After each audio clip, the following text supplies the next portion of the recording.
아파트 원하는데 쑥박 대책. 시청자 여러분은 어떻게 판단하십니까? 정부의 생각과 시장의 반응, 그리고 야권의 생각 차례차례 보도해드리겠습니다. 먼저 통계 하나를 보겠습니다. 정부의 24번째 부동산 대책이자 전세 대책이 나온 날 이런 일이 벌어졌습니다. 역설적이게도 정부가 24번째 대책이자 전세 대책을 발표한 날 이상하게 전국 아파트 값은 최고가를 최고 상승을 기록했습니다. 전국 아파트 매매값 0.25%가 올랐는데 통계 작성 시작 2012년 이후 8년 만에 최고치를 하필 그날에 찍었다는 거죠. 물론 미리 말씀드리지만 이 아파트 값 상승치와 정부의 대책이 인과관계가 있다라고는 통계적으로 볼 수 없습니다. 그러나 정부가 예고했던 전세난, 전세 대책 발표를 앞두고 이런 통계를 보였다라는 것은 어떤 의미가 있을지에 대해서 이야기 나눠보겠습니다. 그리고 전세값도 전국 아파트 전세값 0.30% 상승, 통계 작성 시작 이후 가장 큰 폭으로 증가했다. 전세 대책을 발표하는 그날 역설적으로 전세값 상승이 통계 작성한 이래로 가장 컸다라는 겁니다. 매매도 마찬가지였다. 이걸 어떻게 봐야 할까요? 전세 대책 가운데 가장 큰 논란은 아파트 전세를 사람들은 살고 싶은데 정부가 공급하겠다는 대책 중에 아파트는 몇 안 된다는 데 있습니다. 어제 11만 4천 가구 공공임대주택을 공급하겠다라고 해서 와, 이 전국에 11만 4천 가구면 전세난 한 번에 해결할 수 있겠다 라는 것처럼 숫자는 보이지만 좀 따져봐야 한다. 대부분 빌라, 오피스텔, 상가 위주다. 수요자들이 가장 많이 찾는 아파트 물량은 32,200채밖에 안 되고 거기에 서울에 공급되는 아파트 물량은 3,532채인데 그것도 입지가 그렇게 좋은 곳은 아니다 라는 비판이 오늘 일고 있습니다. 한 부동산 중개인은요, 서울신문에 인터뷰했는데 집을 못 사는 신혼부부한테 모텔에 개조한 집 들어가서 살라고 하면 살고 싶겠냐? 중고등학생 아이디어 수준의 발상이다 라고 이 부동산 중개인은 서울신문 기자에게 얘기했습니다. 누리꾼의 반응도 함께 볼까요? 전세 대책 내놓는다더니 숙박 대책을 내놨네? 서민생활 전혀 모르는 사람들이 정책을 만드니 실효성이 없네? 임대차법으로 살던 아파트에서 내쫓기게 만들더니 이제는 빌라에 가서 참고 살라고 하네? 라는 등의 댓글들이 오늘 서울신문과 매일경제에 보도되고 있습니다. 자, 일단은 야당의 김병민 비대위원 오늘 나오셨는데 네. 지금 뭐 거듭 제가 이렇게 좀 개인적인 얘기를 말씀드려서 죄송합니다만 네. 전세 지금 살고 계시잖아요. 네, 맞습니다. 원래는 집이 있었는데 매매하시고 그렇죠? 예. 근데 정부가 전세 대책을 발표했는데 어떻게 좀 한 줄기 희망이 보이십니까? 일단 저는 전세를 살고 있는데 계약갱신 청구권을 활용하면은 앞으로 좀 긴 기간 살 수는 있습니다. 근데 거듭 말씀을 드립니다만 집주인이 나 들어와서 살 테니까 나가주세요라고 하면은 1년 정도 뒤쯤에 꼼짝없이 밖으로 나가야 되는 상황이 오게 되고요. 그러면 제가 들어갔던 전세값보다 상당수 전세 이 가격이 올라가 있기 때문에 추가적인 금액을 구해서 다른 곳을 알아봐야 되고 그래도 갈 곳이 없어서 전세 매물이 씨가 말라 있다라는 게 지금 대한민국 서울 아파트의 현실을 적나라하게 보여주고 있는 겁니다. 그 광진 그 동네도 전세 매물이 없다고요? 아마도 이 부동산에 관련된 어플리케이션 많이들 보고 있을 건데요. 우리 국토부 관계자들이나 김현미 장관님 아주 간단하게 어플리케이션 들어가서 전세 매물 보면은 000 이렇게 나와 있는 거 쉽지 않게 찾아볼 수 있고 간혹가다 나오고 있는 매물들은 굉장히 과거 임대차 3법이 통과되기 전보다 터무니없이 올라가 있는 상태를 알 수 있죠. 아니 근데 김병민 박사님 어제 김현미 장관과 홍남기 부총리가 11만 4천 가구의 네. 임대주택, 공공 임대주택을 11만 채나 전국에 공급하겠다고 하니까 해결된 거 아니에요? 그래서 저도 그렇게 공공 임대주택을 굉장히 많이 내서 정말 누구나 들어가서 살고 싶은 임대주택이면 참 좋겠다라는 생각이 드는데요. 결국은 국민이 갖고 있는 삶의 살림살이라는 거를 어느 날 갑자기 확 좁혀져 가기는 굉장히 어려운 겁니다. 근데 지금 살고 있는 집을 빼서 지금 있는 환경보다 훨씬 더 안 좋은 공간으로 들어가라 그러면 국민들이 선뜻 받아들여질 수 있을까라는 생각이 드는데 서울에서 국민들이 살고 싶고 전세에 대한 물량들이 확 줄어들어서 정말 고통을 호소하고 있는 건 아파트에 관련된 내용이 상당수인데 그 아파트에 관련된 공급이 거의 없잖아요.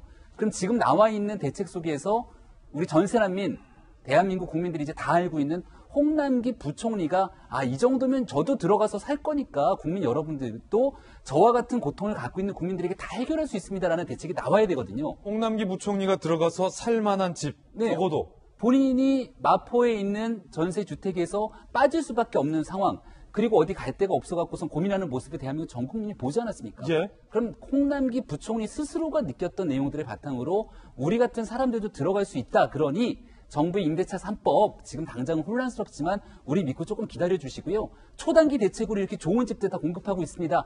이런 대책이 나올 때 실효성이 있는 건데 애석하게도 어제 나온 정부의 대책에서는 그런 부분들은 1도 찾아보기 어렵다라는 게 야당의 평가입니다. 그렇군요. 빌라, 다세대, 그리고 이미 분양이 안 돼 있는 임대 아파트 등을 중심으로 공급하겠다.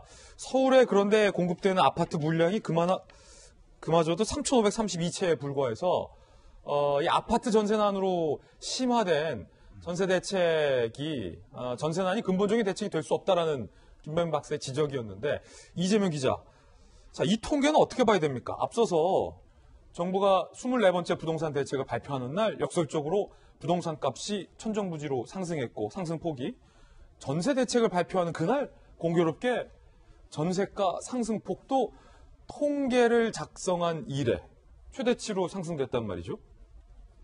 그렇죠. 2012년부터 통계를 작성해 왔는데 그 이후로 지금 매매가든 전세가든 그 상승세가 전주에 비해서 최고치를 찍었다. 이게 지금 오늘 발표된 겁니다. 어제 발표된 거고 어제 마침 또 근데 정부가 전세 대책을 발표했죠. 그러니까 결국 어제 전세 대책이 바로 시장에 반영된 건 아니겠으나 전 이런 생각은 듭니다. 그러니까 어제 전세 대책을 발표한다는 건 예정돼 있었고 그리고 그 전주부터 언론에서는 어떤 대책이 나올 것이다 내용들이 이제 조금 나왔었죠. 그중 하나가 이제 호텔 리모델링 얘기가 있었고 거기에 대해서 많은 비판이 있었고 그건 무슨 얘기냐면 지금 정부가 전세 대책을 내놓는다는 게 예고돼 있어도 불구하고 계속 매매가 전세가가 최고치 찍는다는 건 그만큼 정부의 대책 자체를 시장이 큰 기대하지 않는다 이렇게 볼 수도 있는 거죠. 그런 점에서 그 대책 자체가 바로 시장에 반영된 게 아닐지 몰라도 어쨌든 지금 시장이 정부의 정책에 대한 신뢰가 굉장히 적다 이렇게 볼 수 있는 측면이 있는 거고 그게 그대로 반영된 게 어제 11만 4천 가구를 공공임대를 공급하겠다 발표하면서 예.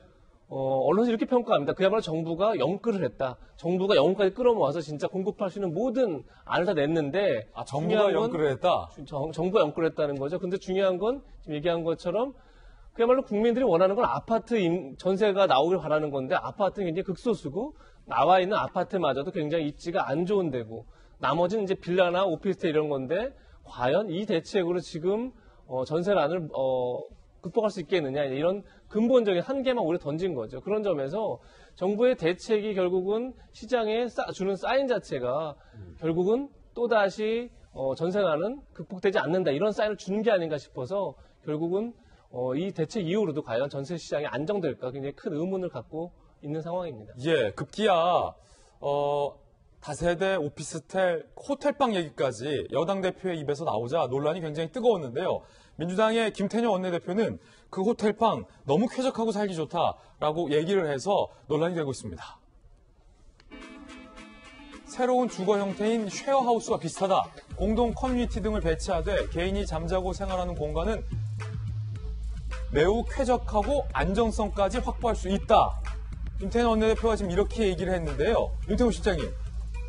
자, 지금 이게 되게 논란이거든요. 김태년 원내대표의 발언이 오늘 조간신문에서 쾌적하고 안정성까지 확보할 수 있다. 그 호텔방을 개조해서 전세나 월세로 제공하는 것에 대해서. 저건 이제 1인 내지 2인 가구에 대한 거겠죠. 그리고 1인 내지 2인 가구도 학생이라든지 이제 뭐 비혼 직장이라든지 이런 부분에 많이 집중되는 경우고 이제 정부에서 한 이야기가 이미 했던 사례가 있다라고 하는데 했던 사례가 있어요. 일부 대학이 이제 기숙사로 활용하는 경우가 있고 또 호텔이라는 게 어디 있습니까? 보통 시내 뭐 어떻게 보면은 유흥가하고도 가까운 쪽에 교통이 편리한 쪽에 보통 있잖아요. 그런 쪽이기 때문에 뭐 그쪽에 이미 시행된 사업을 보면은 근데 그럼에도 불구하고 뭐 가격도 비싸고 살기가 불편하다 이런 논란인데 저는 이걸 뭐 잘 리모델링 하면은 한 명, 두 명 살기에는 적절할 수도 있다고 보는데 그게 지금 현재 전세난하고는 좀 거리가 있는 것이겠죠. 물론 저것도 안 하는 것보다는 나을 수 있겠지만은 근데 전세라는 게요. 전세는 무조건 실수요입니다. 예를 들어서 투자용으로 전세하는 사람이 있습니까? 뭐 누구한테 증여하려고 자식이나 손자한테 주려고 전세를 받는 사람이 있어요? 무조건 실수요예요. 그렇죠. 그리고 전세 공급이라는 게 아까도 이야기하셨지만은 자, 내가 애들 뭐 학교도 보내고 뭐 유치원도 보내고 그다음에 뭐 동네 공원도 있고 하는 동네는 뻔해요.